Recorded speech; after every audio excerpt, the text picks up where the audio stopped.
If your grandchild can throw a football, hit a baseball, or shoot a hockey puck, there could be over $100,000 in college scholarship money for him or her. College recruiters are always on the lookout for such talent. They search far and wide, high and low, to find it every year. Every spring, recruiters from top corporations descend on college campuses around the country to woo and win the graduates for their companies. These corporate recruiters will spend thousands to land top talent. There's a recruiter in today's text, and boy, is she out to win. She is a relentless recruiter. She knows what she wants, and she's not leaving until she gets it. She's the only person in the Gospels that I know of that Jesus seems to be unaccountably rude with. It's a puzzling passage, but a critically important one. Jesus had been healing and teaching, and he was tired. People were hounding him for help. His reputation had spread far and wide. So he leaves Jewish territory entirely and crosses over into Gentile Canaan. Mark's account tells us that he went into a house and did not want anyone to even know he was there. No such luck. Word got out. A Gentile woman shows up, and she is desperate. The Bible's first century science tells us that her daughter is demon-possessed. Today, we'd understand her to be mentally ill. Very. She may have crossed the line into the psychotic and delusional. We don't know. Her mother has had no help thus far, but is very aware of Christ's compassion and success. So she comes on strong, too strong for the disciples. They beg Jesus to get rid of her. She's been following them for a while now and making quite a scene. I'm guessing she had one of those loud, shrill voices. At the risk of dating myself, Ethel Merman comes to mind. William Barclay's translation says that she had been shrieking at them. Did I mention Christ's puzzling rudeness? He simply ignores her.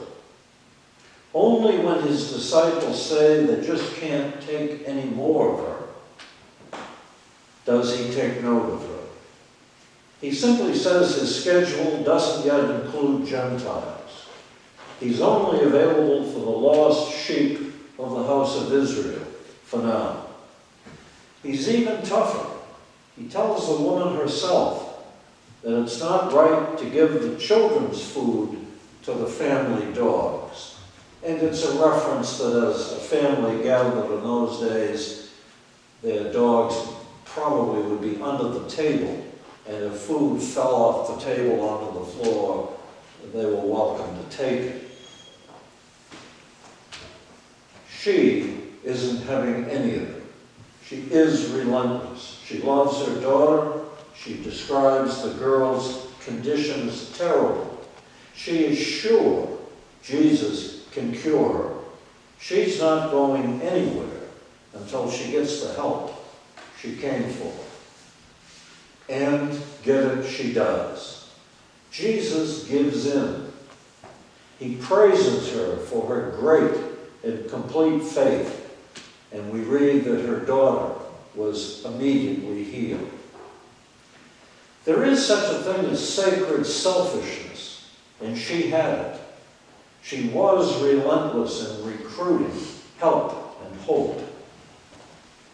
She had a dream of a healthy, whole daughter, and she refused to let that dream die. She was hungry for help, and Jesus endorsed such an attitude and such an appetite. Fine, good for her. But what does this passage mean for us? It's important enough to show up in Mark's Gospel as well as this account in Matthew. Can we make any real use of it? Two lessons to be learned here. I'm struck by the fact that she believed she deserved help for her daughter. She had no guilt at all about pressing her case. She was not a Jew.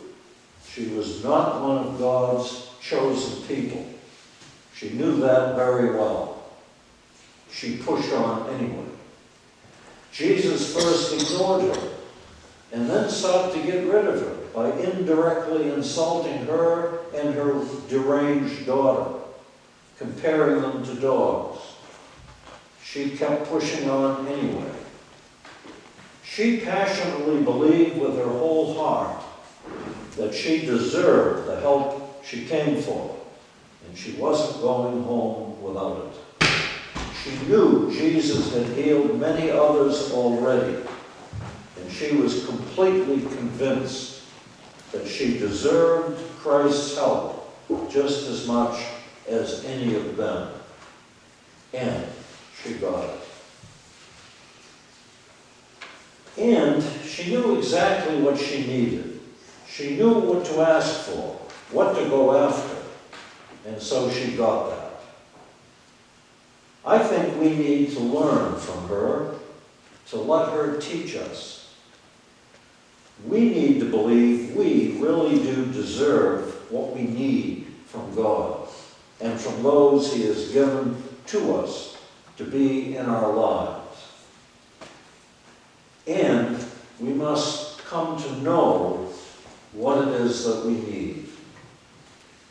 Many of us can feel a vague dissatisfaction of soul, a general dis-ease of heart and mind that can rob us of the peace and freedom of spirit that we need, perhaps have always needed.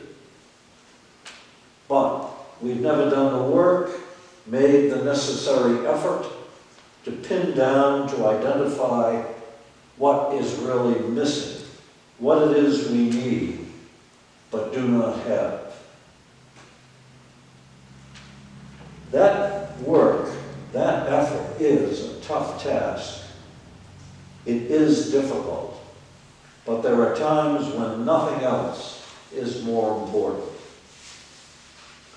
It usually takes time, often requires talking to someone else about our lives, and can demand patience in prayer. Most of us in the church feel called to help others. Good. That's mature and healthy. I hope it will never change. But on any airline flight I've taken, the stewardess always instructs us to put on our own oxygen masks first before we attempt to help anyone else if there is a crisis in the cabin. There are times in the flight that is our lives that we need to be able to locate our own oxygen mask and put it in place before it becomes too late. The woman in today's text believed she deserved God's help, and she knew what help to ask for. She got what she needed. She is an example for us. Let's turn